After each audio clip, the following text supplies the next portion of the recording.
Marcus Johnson, a 17-year-old high school student, lived in a modest neighborhood in Atlanta.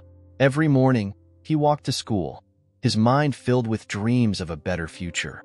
On this particular day, Marcus left his small apartment, backpack slung over his shoulder, and began his usual route. As he walked, Marcus noticed an elderly woman struggling with several grocery bags. She was well-dressed, clearly from a different social background than his own. For a moment, Marcus hesitated. He was already running late, and helping her might make him miss his first class. But something in the woman's determined, yet strained expression made him stop. "Excuse me, ma'am," Marcus called out. "Would you like some help with those bags?" The woman, Mrs. Henderson, turned to him with surprise. She looked him up and down, then smiled warmly. "That would be wonderful, young man. Thank you." Marcus took the heaviest bags from her, and they walked together to her house. It was a large, well-maintained mansion that stood out in stark contrast to the surrounding neighborhood. As they reached the front door, Mrs. Henderson invited Marcus inside. "Please, come in for a moment. I'd like to thank you properly," she said. Marcus hesitated again, but decided to accept. As he stepped into the opulent foyer, he felt out of place. Mrs. Henderson led him to the kitchen, where they set down the groceries. "What's your name?" she asked. "Marcus, ma'am. Marcus Johnson." "Well, Marcus Johnson, it's not often I see such kindness from strangers these days. Tell me, what are your plans after high school?" Their conversation flowed surprisingly easily. Marcus found himself opening up about his dreams of college and becoming an engineer. Mrs. Henderson listened intently, her eyes sparkling with interest. As Marcus prepared to leave, Mrs. Henderson touched his arm gently. "You're a remarkable young man, Marcus. I have a feeling this isn't the last time we'll meet." Marcus left the mansion feeling a mix of emotions: pride in his decision to help, curiosity about Mrs. Henderson, and a strange sense that something significant had just occurred. Little did he know, this chance encounter would set in motion a series of events that would change his life forever. A week after their initial encounter, Marcus received a call from Mrs. Henderson. She invited him to her home, saying she had something important to discuss. Intrigued and slightly nervous, Marcus agreed. Upon arriving at the mansion, Mrs. Henderson welcomed him warmly. They sat in her elegant living room, where she began to explain her proposition. "Marcus, I've been thinking about you since we met," Mrs. Henderson said.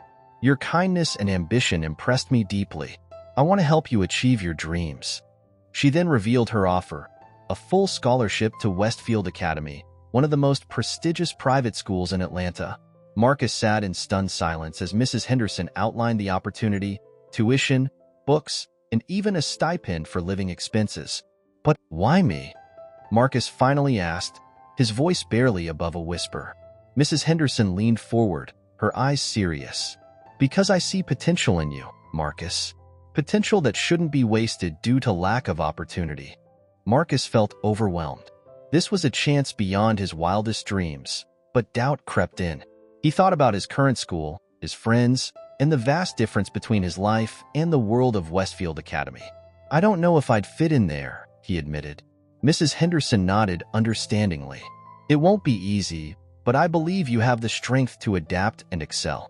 Think it over. This opportunity is yours if you want it." That night, Marcus barely slept. He weighed the pros and cons, imagining the doors this could open for his future.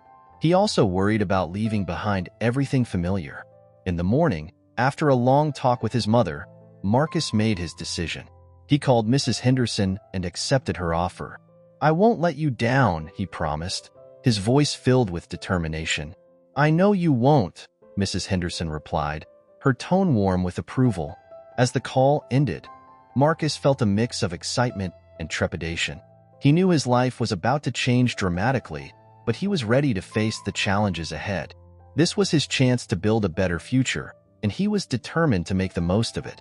Marcus's first day at Westfield Academy was a stark contrast to his old school. As he walked through the ornate gates, he felt the weight of countless eyes upon him. The pristine campus, with its manicured lawns and state-of-the-art facilities, was a world away from what he was used to. In his first class, Marcus sat near the back, acutely aware of the curious glances and whispers around him. The teacher, Mr. Larson, introduced him to the class, but the forced smiles and polite nods did little to ease his discomfort. During lunch, Marcus found himself alone at a table, observing the cliques and groups that had formed over years of shared experiences. A few students approached him, their questions thinly veiling their assumptions about his background. "So, how did you end up here?" one boy asked, his tone a mix of curiosity and skepticism. Marcus hesitated before answering, "I got a scholarship." The response was met with raised eyebrows and exchanged glances. He could almost hear their unspoken thoughts. He didn't belong here. As the days passed, Marcus struggled to find his footing. The academic rigor was intense, and he often stayed up late trying to catch up. In class, he hesitated to speak up, fearing his answers would confirm his classmates' low expectations. However, not everyone was dismissive. In his physics class, Marcus met Aisha, a bright and friendly girl who offered to study with him. Through her, he met a small group of students who welcomed him without judgment. "Don't let them get to you," Aisha advised one day after a particularly difficult encounter with some classmates. "You earned your place here just like the rest of us." With their support, Marcus began to gain confidence. He started participating more in class, his insightful comments earning nods of approval from teachers. Slowly, he began to feel less like an outsider. One day, during a group project, Marcus's innovative solution to a problem impressed even his most skeptical classmates. It was a small victory, but it felt significant. For the first time since starting at Westfield, Marcus felt like he truly belonged. As he walked home that day, Marcus realized that while the path ahead was still challenging, he was becoming stronger with each step. He was determined to prove that he deserved this opportunity, not just to others, but to himself as well. As Marcus settled into his new routine at Westfield Academy, he continued to visit Mrs. Henderson regularly. Their meetings became a source of comfort and guidance for him, a respite from the pressures of his new academic life. One afternoon, as they sat in her sunlit conservatory, Mrs. Henderson began to open up about her past. Her voice, usually strong and confident, carried a hint of sadness as she spoke. "I had a son once," she said, her eyes focused on a distant point. "His name was Michael. He would have been about your age now." Marcus listened intently as Mrs. Henderson recounted the tragic story of her son's death in a car accident 15 years ago. The pain in her voice was palpable, and Marcus found himself reaching out to pat her hand gently. "After we lost Michael, my husband threw himself into his work. He rarely came home, and when he did, we were like strangers," she continued. "He passed away 5 years ago, and since then, it's just been me in this big house." The revelation hit Marcus hard. He had always seen Mrs. Henderson as a strong, independent woman. Now, he understood the loneliness that lay beneath her composed exterior. "Is that why you decided to help me?" Marcus asked softly. Mrs. Henderson nodded, a sad smile on her face. "Partly, yes. When I saw you that day, willing to help a stranger despite your own circumstances, I saw a bit of Michael in you. But more than that, I saw a chance to make a difference, to give someone the opportunity my son never had." As they continued to talk, Marcus gained a new perspective on Mrs. Henderson's generosity. It wasn't just about helping him. It was her way of healing, of finding purpose in her loss. "I hope you don't feel obligated because of this," Mrs. Henderson said, noticing Marcus's thoughtful expression. "My past doesn't change the fact that you've earned this opportunity." Marcus shook his head. "No, I'm grateful, and I'm glad you told me. It helps me understand you better." As he left Mrs. Henderson's house that day, Marcus felt a new sense of responsibility. He was determined to make the most of this chance, not just for himself, but for Mrs. Henderson and the memory of her son. The revelation deepened their bond, transforming their relationship from benefactor and recipient to something more profound. Marcus realized that in helping him, Mrs. Henderson had found a way to honor her son's memory and heal her own heart. In the months that followed, Marcus experienced significant personal growth, inspired by Mrs. Henderson's story and driven by his own determination to succeed. At Westfield Academy, Marcus began to excel academically. His natural aptitude for mathematics and science, combined with his newfound determination, led to impressive results. Teachers who had initially been skeptical of his abilities now praised his work ethic and innovative thinking. One day, Mr. Larson, his physics teacher, approached him after class. "Marcus, I'm impressed with your progress. Have you considered joining the school science club? They're working on a community outreach project that could use your skills." Marcus agreed, and soon found himself deeply involved in a project to bring science education to underprivileged schools in Atlanta. This initiative became a turning point for him. Not only did it allow him to apply his knowledge practically, but it also connected him to his roots. During one of the outreach sessions, Marcus stood before a group of students who reminded him of himself just months ago. As he explained complex concepts in simple terms, he saw the spark of understanding and curiosity in their eyes. It was then that Marcus realized he had become a leader without even noticing it. His involvement in the project didn't go unnoticed at Westfield. Classmates who had once dismissed him now sought his input on assignments. Marcus found himself at the center of study groups, valued for his unique perspective and problem-solving skills. Outside of school, Marcus's relationship with Mrs. Henderson continued to deepen. Their conversations now went beyond academics, touching on life, philosophy, and their shared experiences of overcoming adversity. One evening, as they sat in her library, Mrs. Henderson said, "You know, Marcus, watching you grow these past months has been extraordinary. You've not only embraced this opportunity, but you're using it to help others. I'm proud of you." Her words filled Marcus with a sense of accomplishment and responsibility. He realized that his success wasn't just about personal gain. It was about breaking barriers and creating opportunities for others like him. As the school year progressed, Marcus found himself transformed. The shy, uncertain boy who had first walked through Westfield's gates was gone. In his place stood a confident young man, respected by his peers and teachers, and driven by a sense of purpose larger than himself. This growth, however, was about to be tested by unforeseen challenges that would force Marcus to make difficult decisions about his future and his loyalties. As Marcus's senior year approached, new challenges emerged that would test his resolve and force him to make difficult decisions. One afternoon, during a routine visit to Mrs. Henderson's house, Marcus found her in visible discomfort. She dismissed it as just a touch of fatigue, but Marcus noticed her wincing as she moved. Concerned, he insisted on calling her doctor. The diagnosis came a week later. Mrs. Henderson had a progressive heart condition. While treatable, it required constant care and significantly limited her mobility. Marcus found himself spending more time at her house, helping with daily tasks and providing companionship. Meanwhile, Marcus's academic achievements had caught the attention of several prestigious universities. One day, he received a letter that made his heart race. An offer from MIT, his dream school. The scholarship would cover most of his expenses, but it meant moving to Massachusetts, far from Atlanta and Mrs. Henderson. As he sat in Mrs. Henderson's study, the acceptance letter in his hands, Marcus felt a mix of elation and guilt. "This is wonderful news, Marcus," Mrs. Henderson said, her voice filled with pride despite her weakened state. "You must be thrilled." Marcus nodded, but his enthusiasm was tempered. "I am, but I'm worried about leaving you here alone, especially now."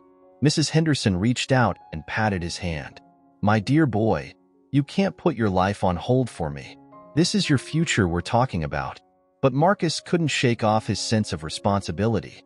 He had grown close to Mrs. Henderson, and the thought of leaving her alone in her condition felt wrong. She had given him so much. How could he abandon her now? Over the next few weeks, Marcus found himself torn between his ambition and his loyalty. He discussed the situation with his mother, his friends at Westfield, and even his teachers. Everyone encouraged him to take the opportunity at MIT, assuring him that Mrs. Henderson would want him to pursue his dreams. Yet, every time he visited Mrs. Henderson and saw her struggling with simple tasks, his resolve wavered. He began to consider deferring his admission for a year to stay in Atlanta and help her. As the deadline for his decision approached, Marcus felt the weight of his choice bearing down on him. He knew that whatever he decided would significantly impact not just his future, but Mrs. Henderson's life as well. With time running out, Marcus realized he needed to make a decision that he could live with, one that honored both his ambitions and his sense of loyalty to the woman who had changed his life. As the days ticked by, Marcus's internal conflict intensified. He found himself constantly weighing his options, his mind a battleground of competing priorities and emotions. One afternoon, while helping Mrs. Henderson organize her medications, Marcus broached the subject again. "I've been thinking about deferring my admission to MIT for a year," he said, trying to gauge her reaction. Mrs. Henderson's response was firm. "Marcus, I won't allow you to put your future on hold for me. You've worked too hard for this opportunity." Despite her insistence, Marcus couldn't shake off his sense of obligation. He spent sleepless nights pondering his decision, the acceptance letter from MIT lying on his desk like a silent challenge. Seeking advice, Marcus confided in his friends at Westfield. Aisha, always the voice of reason, offered her perspective. "Marcus, you can't sacrifice your dreams. Mrs. Henderson gave you this opportunity so you could succeed, not to tie you down." Another friend, Jason, added, "Plus, think about the long term. With an MIT degree, you'll be in a much better position to help Mrs. Henderson and others in the future." Their words made sense, but they didn't ease the knot in Marcus's stomach. He understood the logic, but his emotional connection to Mrs. Henderson and his gratitude for all she had done made the decision far from straightforward. As the deadline loomed closer, Marcus found himself at Mrs. Henderson's house more frequently. He noticed her condition slowly deteriorating, despite her efforts to hide it. The sight of her struggling reinforced his desire to stay and help. One evening, after helping Mrs. Henderson to bed, Marcus sat in her living room, lost in thought. He reflected on the journey that had brought him here, from the day he first helped her with her groceries to now, contemplating giving up his dream school to care for her. In that moment of quiet reflection, Marcus made his decision. He would stay in Atlanta for now, enrolling in a local university. He told himself he could always transfer to MIT later, but right now, his place was here. The next morning, Marcus went to Mrs. Henderson's house, determined to inform her of his choice. As he approached her door, he felt a mix of sadness at postponing his dreams and a sense of rightness in his decision to stay. Little did Marcus know, fate had one more twist in store, one that would challenge his decision and force him to reconsider everything once again. When Marcus arrived at Mrs. Henderson's house that morning, he found her sitting in her favorite armchair, looking more frail than usual but with a determined gleam in her eyes. Before he could share his decision, she spoke. "Marcus, my dear, we need to talk," she said, her voice weak but resolute. "I know you've been struggling with your decision about MIT, and I think I understand why." Marcus sat down, surprised by her directness. Mrs. Henderson continued, "I have a last favor to ask of you, and it's not an easy one." She took a deep breath before continuing, "I want you to go to MIT. In fact, I need you to go." Marcus started to protest, but Mrs. Henderson held up a hand to stop him. "Let me finish. Seeing you graduate from a prestigious university has become my dream. It's what keeps me going these days." Her words struck Marcus deeply. He had been so focused on his own conflict that he hadn't considered how much his success meant to Mrs. Henderson. "But what about your health? Who will take care of you?" Marcus asked, his voice filled with concern. Mrs. Henderson smiled softly. "I've made arrangements for my care. What I need now is to know that you're out there, making the most of your potential. That would give me more joy and peace than having you here as my caretaker." Marcus felt tears welling up in his eyes. The weight of Mrs. Henderson's request settled on him, a mix of honor and responsibility. "Promise me, Marcus," Mrs. Henderson said, reaching out to hold his hand. "Promise me you'll go to MIT and make both of us proud."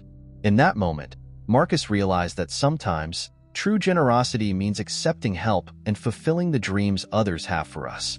With a lump in his throat, he nodded. "I promise," he said, his voice barely above a whisper. As he left Mrs. Henderson's house that day, Marcus felt a whirlwind of emotions.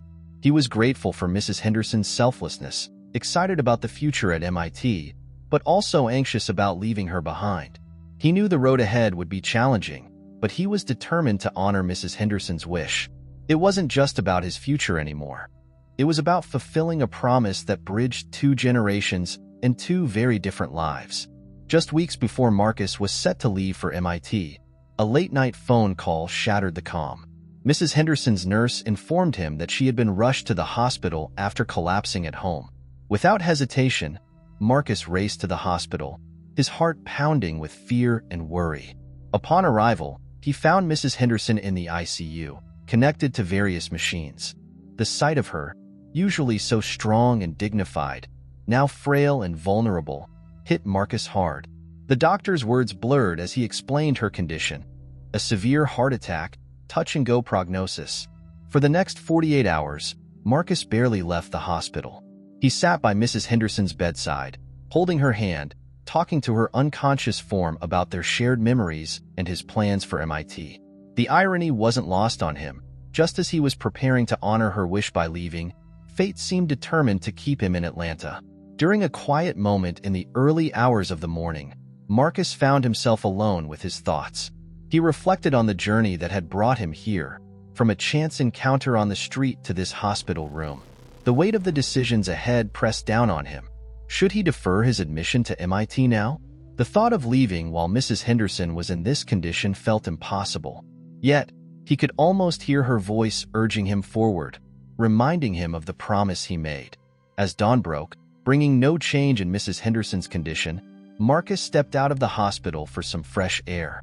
He called his mother, then Aisha, seeking advice and comfort. Both reminded him of Mrs. Henderson's wish, but also understood his turmoil. Returning to the ICU, Marcus made a decision. He would stay until Mrs. Henderson's condition stabilized, even if it meant missing the first week of classes at MIT. He couldn't bear the thought of leaving without knowing she would be okay. Days passed in a blur of hospital corridors, hushed conversations with doctors, and long vigils by Mrs. Henderson's bedside. Marcus coordinated with MIT, explaining his situation, grateful for their understanding and flexibility. Finally, after a week that felt like an eternity, Mrs. Henderson opened her eyes. Her first words, weak but clear, were, "Marcus, why aren't you in Boston?" Despite everything, Marcus couldn't help but laugh, tears of relief streaming down his face. Even now, Mrs. Henderson's primary concern was his future. In that moment, Marcus understood the true depth of her care for him, and it strengthened his resolve to make her proud. As Mrs. Henderson began her recovery, Marcus faced the challenge of balancing his commitment to her with his promise to pursue his dreams. The experience had changed him, deepening his understanding of responsibility, loyalty, and the complex nature of generosity. As Mrs. Henderson's condition gradually improved, Marcus prepared to leave for MIT, his heart heavy with mixed emotions. The day before his departure, he visited her at the rehabilitation center for a final goodbye. To his surprise, Mrs. Henderson's lawyer was present. "Marcus, I'm glad you're here," Mrs. Henderson said, her voice stronger than it had been in weeks. "There's something important we need to discuss." The lawyer produced a document, Mrs. Henderson's updated will. With a mix of shock and disbelief, Marcus listened as they explained that Mrs. Henderson had set up a substantial trust fund for his education and future endeavors. "I always intended to do this," Mrs. Henderson explained, her eyes twinkling with their old spark. "But I wanted you to accept MIT on your own merits, not because of any promise of further financial support." Marcus was speechless. This generous act ensured that he could focus on his studies without financial stress and even pursue advanced degrees if he chose to. "There's more," Mrs. Henderson continued. "I've also established a scholarship fund for promising students from your old neighborhood. I'm hoping you'll be involved in selecting recipients in the future." This news hit Marcus like a tidal wave. Not only had Mrs. Henderson secured his future, but she had also created a legacy that would help others like him. It was a masterful act of generosity that went beyond anything he could have imagined. As the reality sank in, Marcus felt a profound shift in his perspective. The burden of guilt he had been carrying about leaving transformed into a sense of responsibility, not just to Mrs. Henderson, but to all the future students who would benefit from her generosity. "I don't know what to say," Marcus finally managed, his voice thick with emotion. Mrs. Henderson reached out and took his hand. "Say that you'll make the most of this opportunity. Say that you'll use your success to help others, just as you've already been doing." Marcus nodded, overwhelmed but determined. "I promise," he said, the words carrying the weight of his commitment. The next day, As Marcus boarded his flight to Boston, he felt a complex mix of emotions: gratitude, excitement, and a deep sense of purpose. He knew that his journey, which had begun with a simple act of kindness, was now part of something much larger. As the plane took off, Marcus looked out at the Atlanta skyline, thinking about the remarkable chain of events that had led him here. He was no longer just chasing his own dreams. He was now part of a legacy of generosity that would ripple out to touch countless lives. With this realization, Marcus turned his gaze forward, ready to embrace the challenges and opportunities that lay ahead, knowing that his success would honor Mrs. Henderson and pave the way for others to follow in his